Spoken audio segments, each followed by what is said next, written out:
कन्या को बुलाइए, शादी का मुहूर्त बीत रहा है। पंडित जी ये कह ही रहे थे कि तभी रेखा वहाँ प्रियल को लेकर आ गई। प्रियल ने पूरा घूंघट लिया हुआ था। प्रियल चुपचाप मंडप में आकर बैठ गई।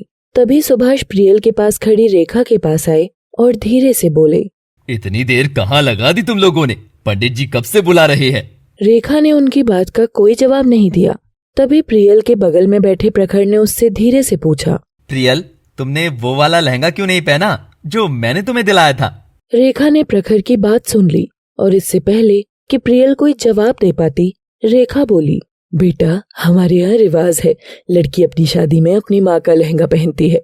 मुझे इस रिवाज के बारे में अभी कुछ दिनों पहले ही पता चला, जब हमारे परिवार के एक बुजुर्ग ने मुझे बताया। प्रियल को भी ये बात पता नहीं थी। It's okay mummy ji, no problem. Pandit ji ने मंत्र पढ़ने शुरू कर दिए और कुछ ही वक्त में उनकी शादी संपन्न हो गई। रीना दूर खड़ी शादी देख देख कर मुंह बना रही थी। कुछ वक्त में प्रियल विदा होकर जाने लगी। वो रेखा के गले लगकर बहुत रो रही थी। सुभाष की भी आंखें नम थीं। तभी उन्होंने इधर उधर देखकर कहा, ये नैना कहाँ है? अपनी बहन को विदा करने नहीं आएगी क्या? शादी की दौड़ भाग की वजह से उसकी तबीयत खराब हो गई है, इस वजह से वो आराम कर रही है। प्रियल मंडप में आने से पहले उससे मिलकर आई है। अरे नैना को क्या हो गया? रेखा की बात सुनकर सुभाष चुप हो गए। प्रियल अपनी माँ के गले लगकर बहुत रो रही थी और वो उसे समझा रही थी। कुछ ही देर में प्रियल की विदाई हो गई।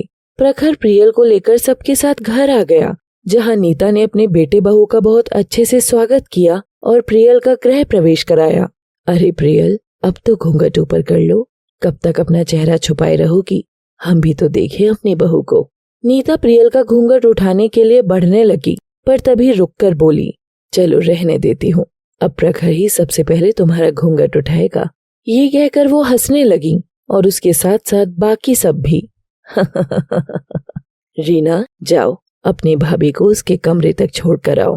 रीना ने मुंह बनाते हुए हाँ में सिर हिलाया और प्रियल के पास आकर बोली, चलिए।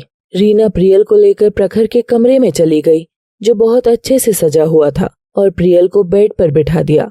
प्रियल थोड़ा कांपते हुए बेड पर बैठ गई। कुछ देर में वहां प्रखर आ गया और अपने प्यार को फूलों की सेज पर बैठे देखकर उसकी खुशी का ठिकाना नहीं था। प्रखर प्रियल के पास आकर बैठ गया और उसके कांपते हाथों पर अपना हाथ रखते हुए बोला, प्रियल, मुझे यकीन नहीं हो रहा कि तुम इस रूप में मेरे सामने बैठी हो। हमारे प्यार को उसकी मंजिल मिल गई।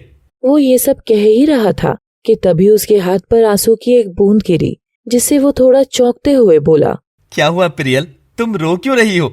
समझ गया, खुशी के आंसू है।